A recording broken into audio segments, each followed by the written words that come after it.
Puji nama Tuhan, Bapak Ibu Saudara yang saya kasih dalam nama Tuhan Yesus Kristus. Pagi hari ini kita akan mendengarkan kebenaran firman Tuhan. Tapi sebelumnya mari kita naikkan pujian penyembahan kita kepada Tuhan.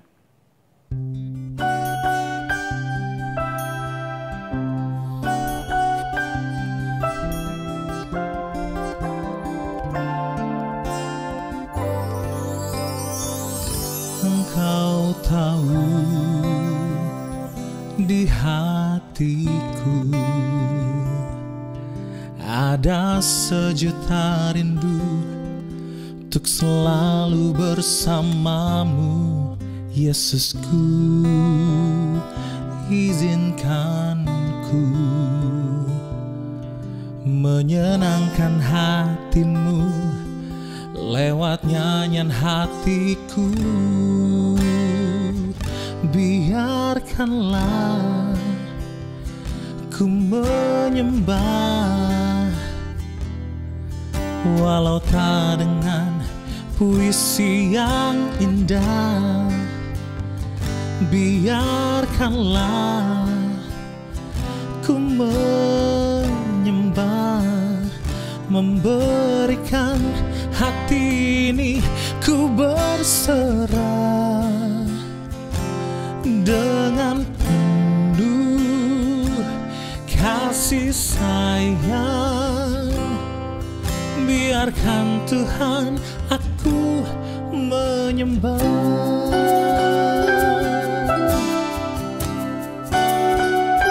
Engkau tahu di hatiku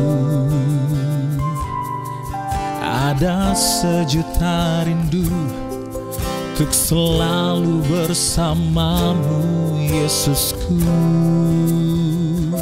Izinkan ku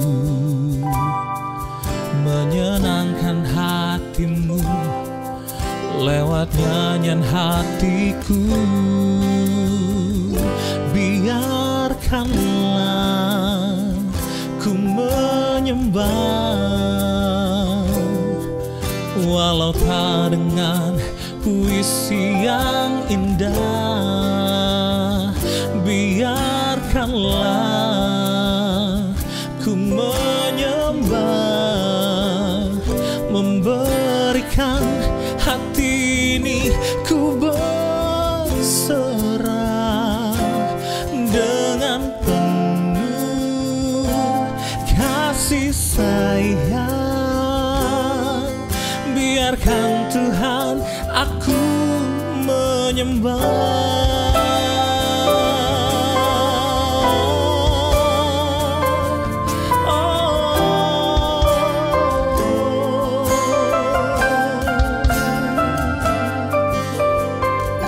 Biarkanlah ku menyembah, walau tak dengan puisi yang indah. Biarkanlah ku menyembah, memberikan hati ini ku berserah dengan penuh kasih sayang. Biarkan Tuhan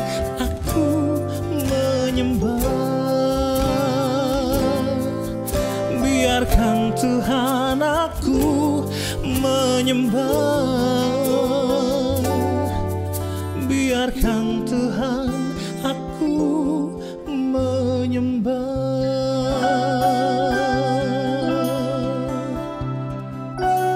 Selamat pagi, Tuhan Yesus memberkati. Mari kita berdoa. Kami bersyukur kepadamu Tuhan Yesus yang baik, karena pagi hari ini kami masih diberi kesempatan untuk menikmati berkat dan anugerah-Mu. Sebelumnya kami mau mendengar kebenaran firman Tuhan sebagai pegangan kami di sepanjang hari ini. Beri kami hikmat dan urapan Roh Kudus-Mu, supaya kami bisa memahami kebenaran firman Tuhan yang kami dengar pada pagi hari ini. Dalam nama Yesus kami siap untuk menerima firman-Mu. Haleluya. Amin. Puji nama Tuhan, Bapak Ibu Saudara, saya berharap kita semua ada dalam keadaan baik. Ya. Pagi hari ini kita mau belajar kebenaran firman Tuhan yang tertulis di dalam Matius pasal yang ke-6 ayat yang ke-19 sampai dengan ayat yang ke-21. Demikian firman Tuhan. Hal mengumpulkan harta. Janganlah kamu mengumpulkan harta di bumi. Di bumi ngengat dan karat merusaknya, dan pencuri membongkar serta mencurinya. Tetapi kumpulkanlah bagimu harta di sorga.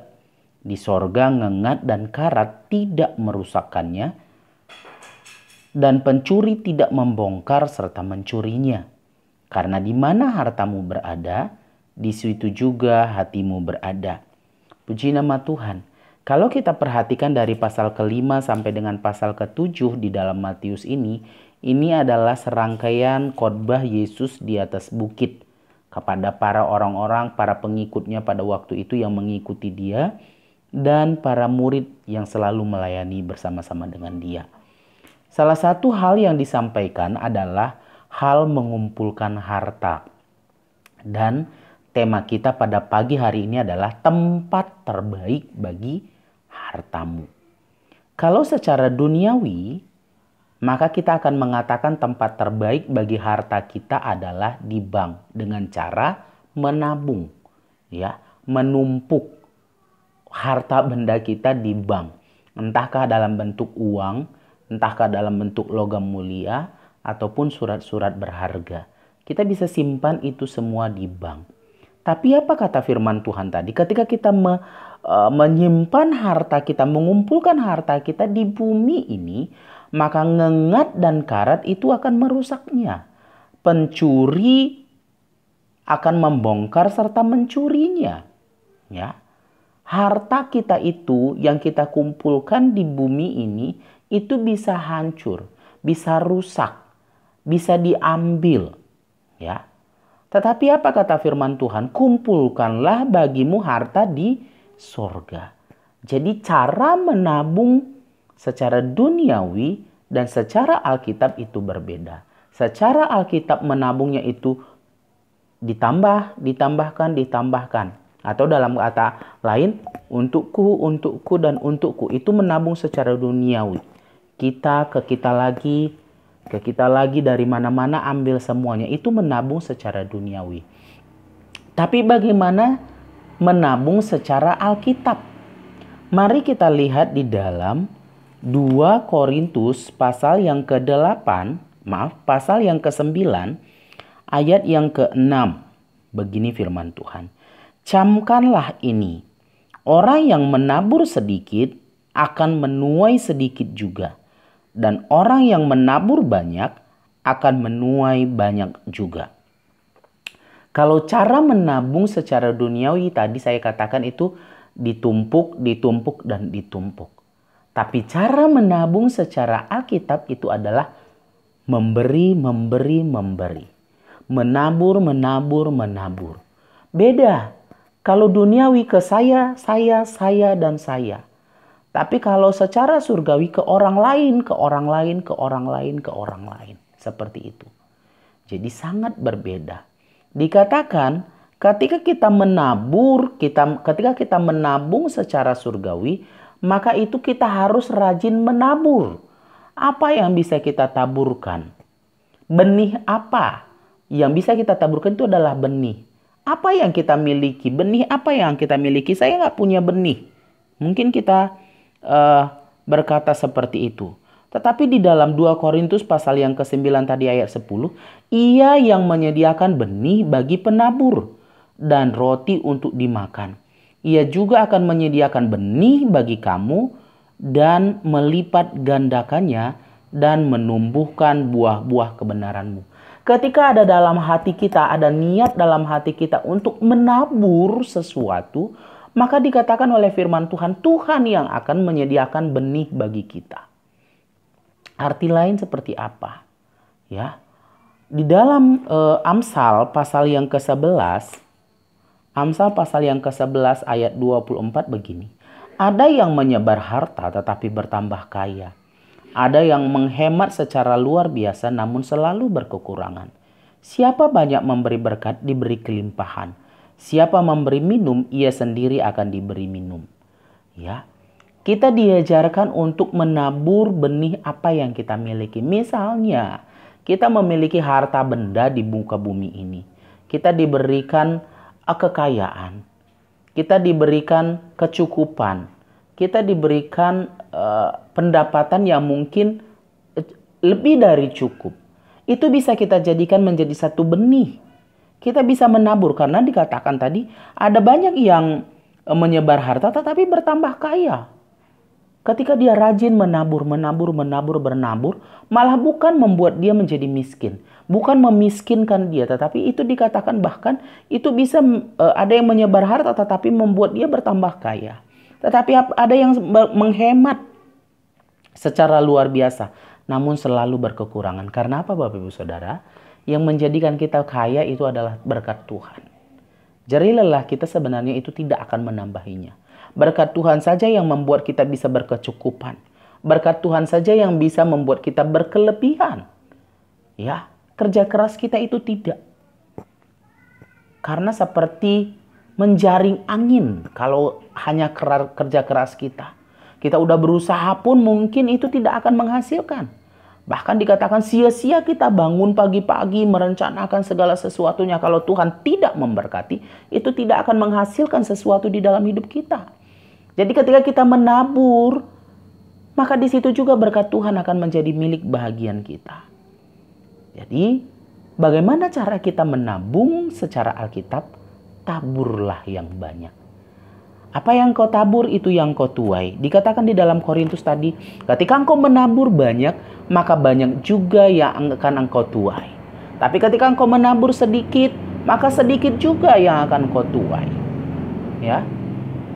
Mari, dikatakan, hendaklah masing-masing memberikan menurut kerelaan hatinya. Jangan dengan sedih hati atau karena paksaan, sebab Allah mengasihi orang yang memberi dengan sukacita. Namun, ada syarat yang dikatakan ketika kita menabur itu, ketika kita memberi, memberilah dengan sukacita. Ketika kita menabung, menabunglah dalam artian tadi, menabur dengan sukacita. Karena orang yang menabur dengan sukacita, orang yang bekerja dengan mencucurkan air mata, maka Tuhan akan membalas dengan berkas-berkas yang berlimpah di dalam kehidupan kita. Tuhan tidak akan membiarkan benih kita itu mati, tidak menghasilkan sesuatu.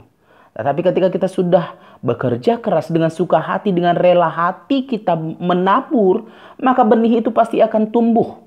Kalau kita bandingkan di dalam Matius pasal yang ke-13, di situ adalah cerita tentang perumpamaan seorang penabur. Maka ketika benih itu jatuh di tanah yang baik, maka benih itu menghasilkan 30 kali lipat, 60 kali lipat, dan 100 kali lipat. Ya, kalau menabung di bumi, saya tidak tahu berapa persen bunga yang akan kita terima. Tapi kalau menabung di sorga, kita bisa menerima 30, 60 atau 100 kali lipat sesuai dengan janji kebenaran firman Tuhan. Jadi Bapak Ibu Saudara, kesejahteraan ini memang bisa ya dihasilkan dari uang. Dikatakan bahwa kita nggak bisa bohong, nggak punya uang, sedih juga ya. Tapi tidak selamanya harta benda itu bisa membeli kebahagiaan atau kesejahteraan bagi kita.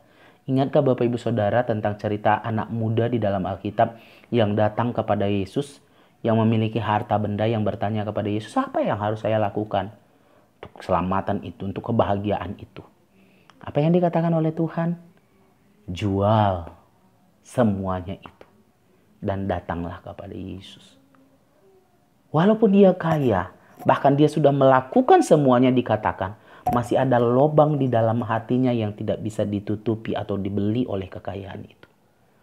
Ada hal yang tidak bisa dibeli dengan kekayaan, dengan harta yang kita miliki.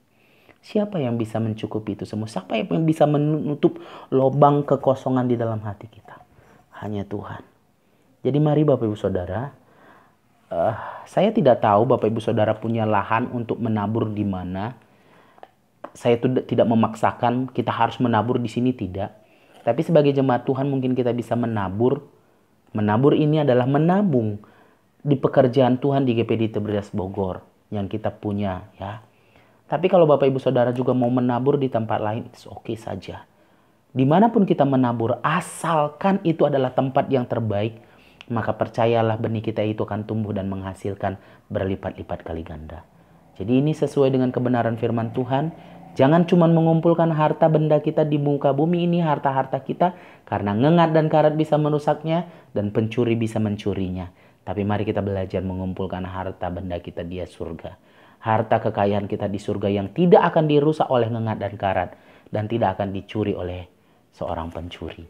Tapi Tuhan akan membalas berkat-berkat dalam hidup kita ketika kita rajin menabur di dalam Tuhan. Puji nama Tuhan. Kebenaran firman Tuhan tidak saya perpanjang. Mari kita berdoa. Kami bersyukur kepadamu Tuhan Yesus yang baik.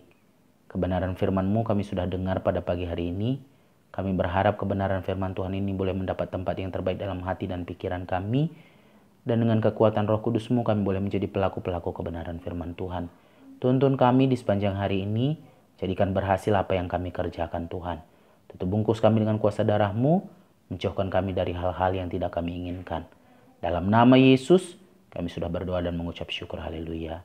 Amin. Puji nama Tuhan. Selamat pagi. Tuhan Yesus memberkati kita semua. Pimpinlah, oh Roh Kudus, pimpinlah.